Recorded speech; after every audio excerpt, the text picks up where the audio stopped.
Eu sou o Marcelo Fischer, eu estou há quase 4 anos na Shopify. Eu vim para primeiro liderar a divisão de negócios da Shopify no Brasil e depois eu ganhei uma cadeira num time que chama de Enterprise Tech Partners, que é o que conecta a Shopify com os principais parceiros de tecnologia global, né, na nossa migração para o universo de grandes empresas, né.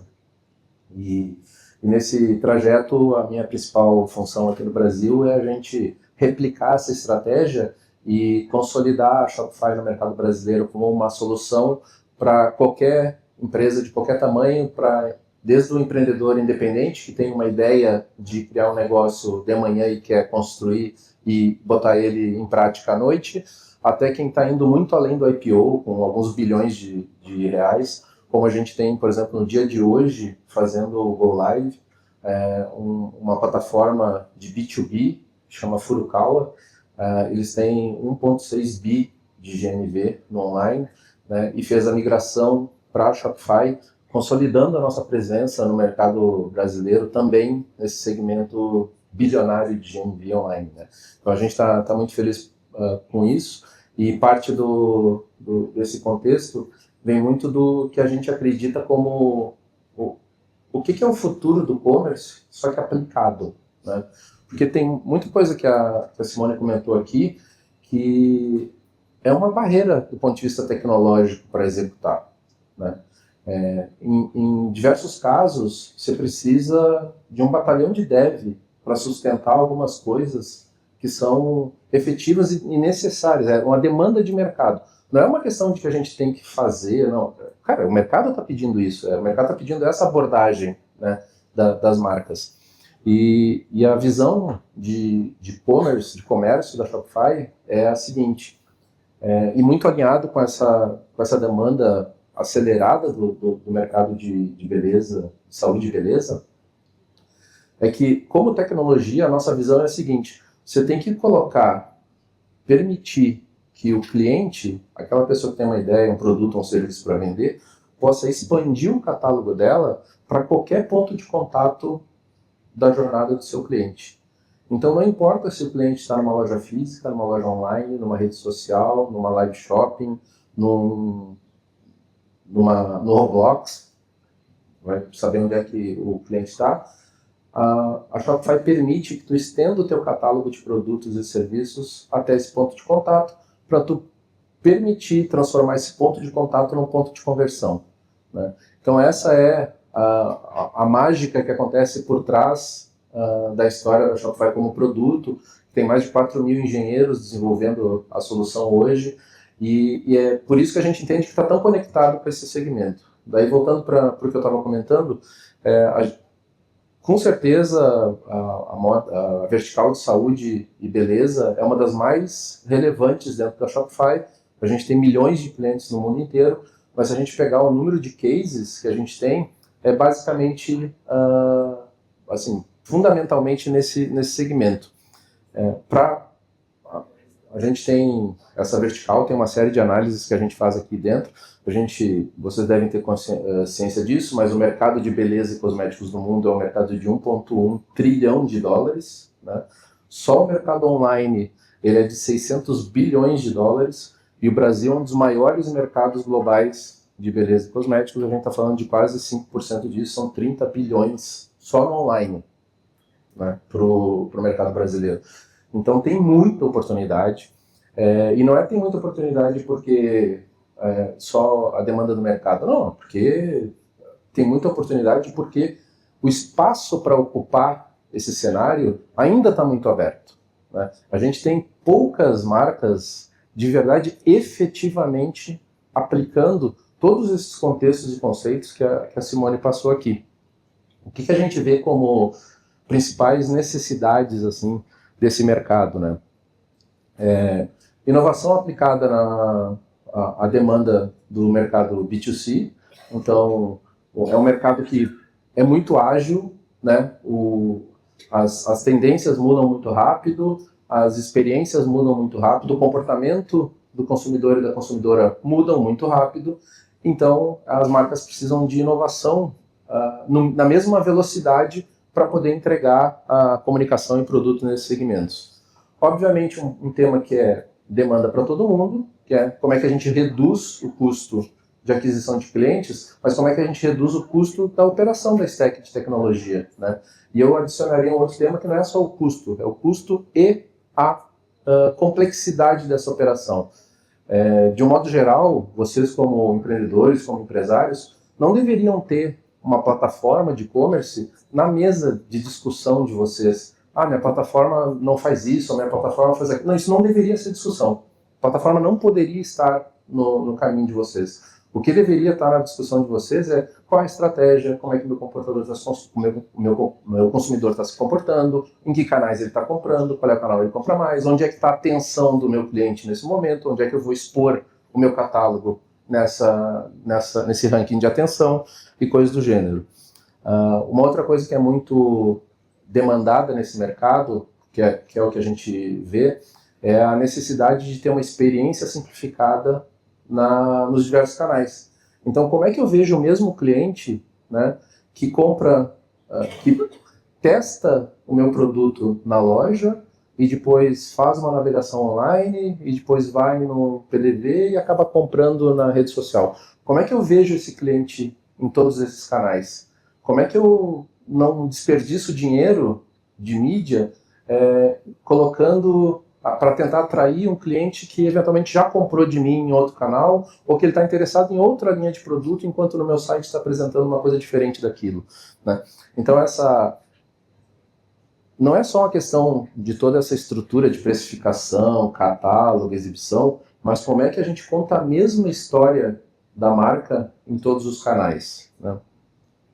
E o que a gente também tem visto como uma demanda muito alta é como é que eu escalo o que não escala direito dentro do meu negócio. E a gente está falando aqui principalmente de novos canais, né? Porque se você tem lá a tua loja física e tu está expandindo para o online, eventualmente você não sabe como tá, porque é um negócio novo. Mas eventualmente você tem online a loja física, mas você quer expandir para o B2B, né? Então como que você faz isso com poucos recursos, né? Com um custo reduzido e com velocidade de adoção de novos canais. Então isso tem sido uma demanda muito complexa, né, do ponto de vista de execução. E como que a gente tem entregado isso, né, para os nossos clientes? A Shopify é uma plataforma que justamente permite que as marcas contem a história. Aquilo que a Simone estava comentando, né, não é, tem óbvio a questão da creator economy, que demanda, né, que aquela todo os clientes, não é clientes, né, a comunidade que foi criada em torno daquele creator possa ser adicionado valor em cima dela. Então, como é que eu entrego uma solução, um produto, um serviço que faça sentido para aquela comunidade e o creator, então, transforme isso em receita, né? Se a gente for pensar uma plataforma que permita eu construir essas histórias, expandir o meu catálogo para qualquer ponto de contato e criar novos canais de negócio dentro da mesma plataforma, a gente vai encontrar a Shopify como a solução mais adequada para isso, inclusive do ponto de vista de custo. Só para vocês terem ideia, quando a gente olha, eu costumo falar isso porque a gente normalmente começa as nossas conversas com os clientes falando de custo e depois a gente ganha por causa do produto, né?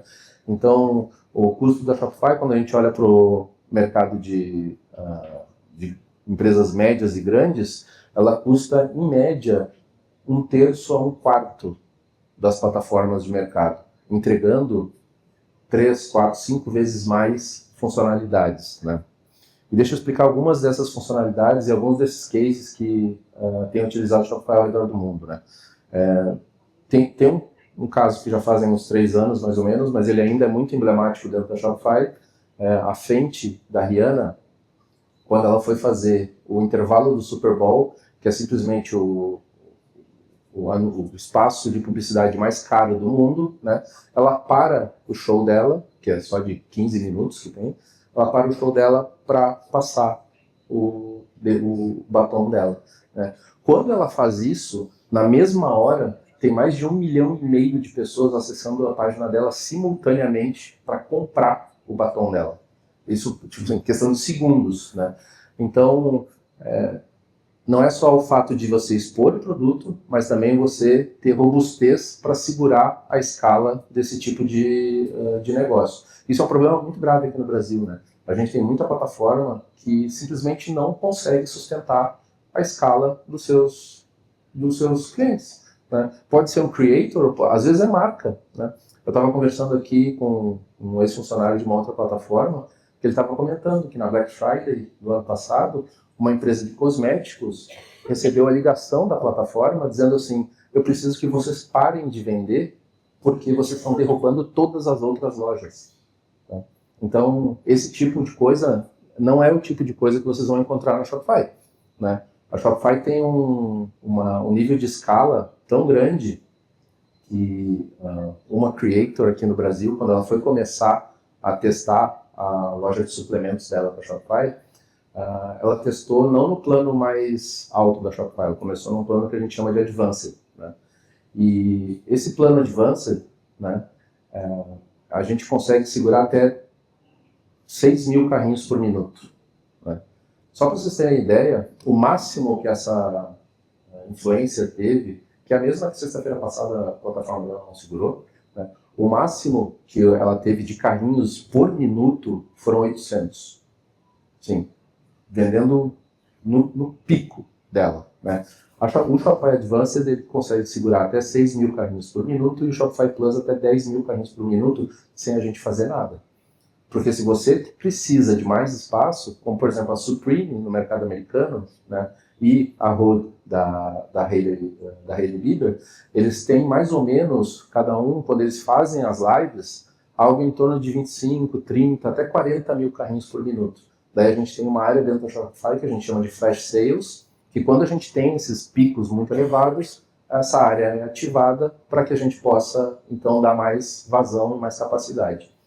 Um outro exemplo dessa de robustez, e que também está com um dos cases aqui, sobre contar a história, quando a Boca Rosa foi lançar o lip gloss dela, com a temática de água, né? Ela não queria só contar a história com os eventos ou com as pessoas. Ela queria que essa história estivesse no site. E o site foi construído que quando você passava o cursor pela imagem, ele dava o efeito de você estar passando o dedo na água, né? Então, quando eu digo que uma plataforma não pode limitar a estratégia de uma marca de beleza e de moda, é justamente por isso. O que vocês querem criar no front? O que tipo de experiência vocês querem criar para o cliente de vocês? A mesma Boca Rosa, ela simplesmente revolucionou quando ela colocou o provador virtual de make. Então, porque boa parte de toda a narrativa dela estava sobre ser a marca que tinha a maior variação de cores e tonalidades da base, né? Tinha mais de 50 tons de base, né?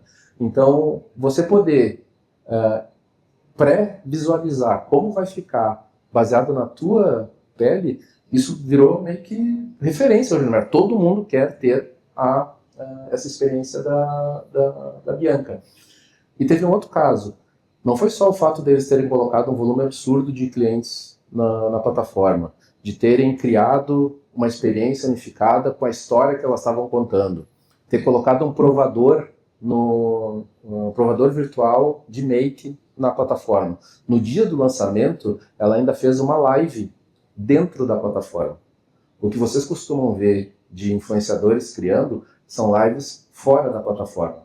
Por quê? Porque nenhuma plataforma segura a bronca de ter tanta coisa ao mesmo tempo acontecendo, né? Então ela decidiu que não. Ela queria que a loja virtual dela fosse o centro de todo o relacionamento dela com a comunidade dela. Então, acontecia, ao mesmo tempo que numa janela a pessoa estava fazendo o provador virtual, tinha um pop-up lá com a live rodando dentro da plataforma para poder, e ainda podia fazer a compra do produto. Então ela unificou a experiência toda dentro da mesma plataforma, né? De verdade a gente não conhece nenhum outro lugar do mundo onde você consiga fazer toda essa estrutura para contar a história de marca como a gente consegue permitir. A gente tem um exemplo de uma outra marca que é quase que uma love brand para a gente aqui, que é a Salve, né? A Salve, historicamente, é um cliente histórico da Shopify, aposta na Shopify há muito tempo, desde quando a gente não tinha nenhum checkout ainda nativo no Brasil, né? Hoje a gente já tem. Então, desde quando a gente tinha vários gaps de produto, de integração, eles já eram parceiros nossos e eles resolveram esse tema de visão unificada do cliente. Então, hoje a Salve tem o que a gente chama de comércio unificado. Então, não importa se o cliente está numa loja física, se está na loja online ou se está numa rede social deles. Eles sabem quem é o cliente, o que está consumindo, o que está vendo, o que está comprando e como se conectar com ele em todos os pontos de contato. Né? A Salve foi uma das primeiras empresas a utilizar o PDV da Shopify, né, para vendas físicas. Então, se vocês forem numa loja da Salve hoje, vocês vão comprar um produto da Salve na loja deles usando a tecnologia da Shopify e unificando na retaguarda todas as visões de todos os pontos de contato que eles têm com os clientes. Tem um outro tema que ele não é muito relacionado à tecnologia em si, mas que é muito relacionado a como vocês, como marcas, podem ganhar novos clientes, que é um dos grandes desafios, né? Como é que a gente conquista clientes em novos mercados baixando o custo de aquisição, que é o caso da Hidratei.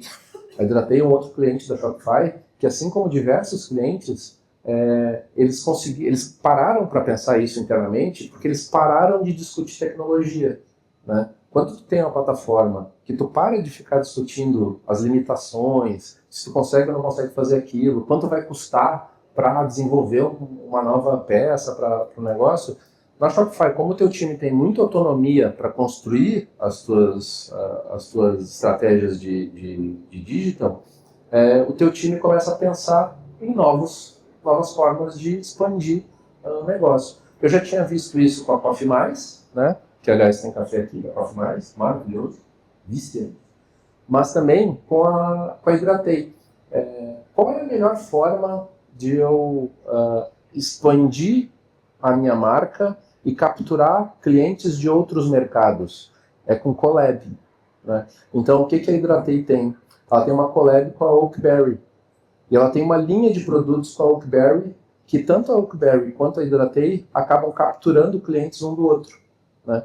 Então, no site da Hidratei, você vai lá e tem uma linha de produtos em collab com a Oakberry. Esse é o jeito mais barato que uma marca tem de capturar mercados em outros nichos, de outros segmentos e trazer para dentro da sua operação. Isso baixa o custo de aquisição violentamente, né? Então, isso é um bom exemplo desse segmento. E o outro é como marcas nativas digitais podem crescer utilizando o Shopify a ponto de serem compradas por outras grandes marcas, né? A gente tem um case global que é muito significativo, né? A Kylie Cosmetics, da Kylie Jenner. Quando ela foi lançada, né, ela lançou desde o primeiro dia como Shopify e ela já estava faturando mais de $1 bi no mercado americano, quando a Coty olhou para ela, né? Por que a Coty olhou para uma marca como a Kylie Cosmetics, que era uma marca nativa digital? Porque esses gigantes de CPG, né, eles precisam de inovação. E a forma mais fácil que um gigante tem de adquirir inovação, de desenvolver inovação dentro de casa, é comprar inovação. Esses caras muito grandes, eles compram inovação, eles compram através das marcas nativas digitais. Então, quando eles compraram, a Coty comprou a Kylie Cosmetics, a primeira coisa que eles fizeram foi fazer uma análise. Ok, o que esses caras usam na stack de tecnologia deles, né? Resumo da ópera, contrataram uma consultoria para fazer essa análise e o report que essa consultoria deu foi tombem as 17 marcas e 40 países que a Coty tem para Shopify, porque o que esses caras estão fazendo já está pronto para escalar globalmente. E a gente tem um exemplo disso aqui no Brasil também, né? A Care Natural Beauty, que é uma nativa digital, começou com Shopify. Ela tem uma forma de construir o que a Care faz, integrando e-commerce com CRM, é brilhante, né? Brilhante, um trabalho que já era feito antes pelo Felipe Bernardo, que daí depois o Felipe foi para Boca Rosa, né? Mas continuou incrível o que eles fazem. Então, o nível de integração que eles têm de CRM com o e-commerce permite eles criarem campanhas muito segmentadas e muito assertivas do ponto de vista de conversão, né?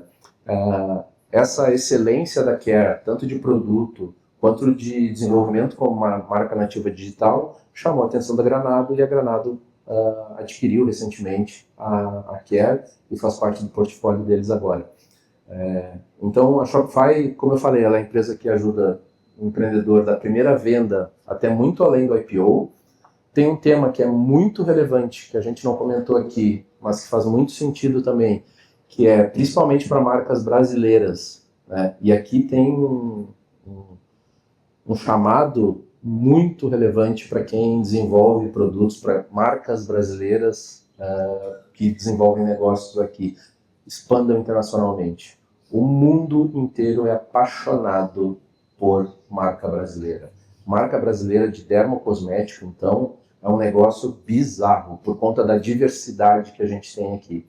Então, esse tipo de coisa é diversidade da natureza, diversidade de produtos, de insumos, de peles, e pela criatividade que o brasileiro tem, e porque muitas das marcas brasileiras utilizam o que é o mais rico para o mercado global, que é a história de contar a história da marca.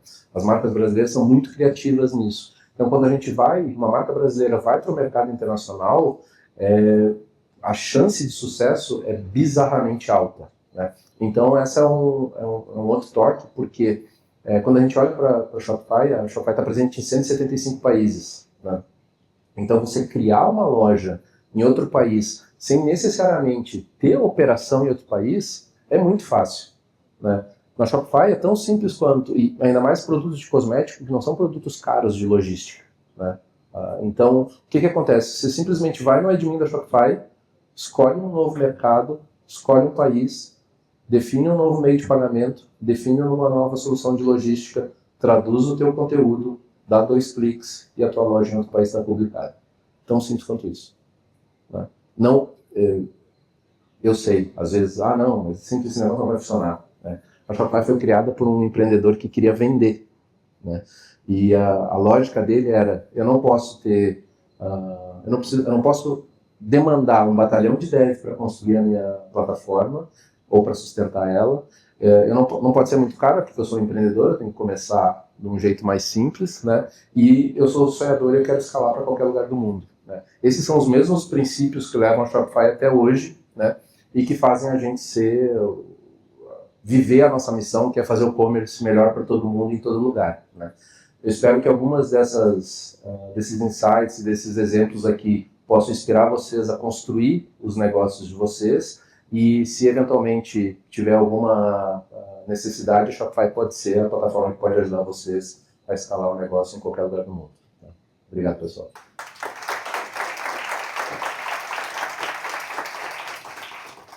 Pessoal, a gente vai fazer um break.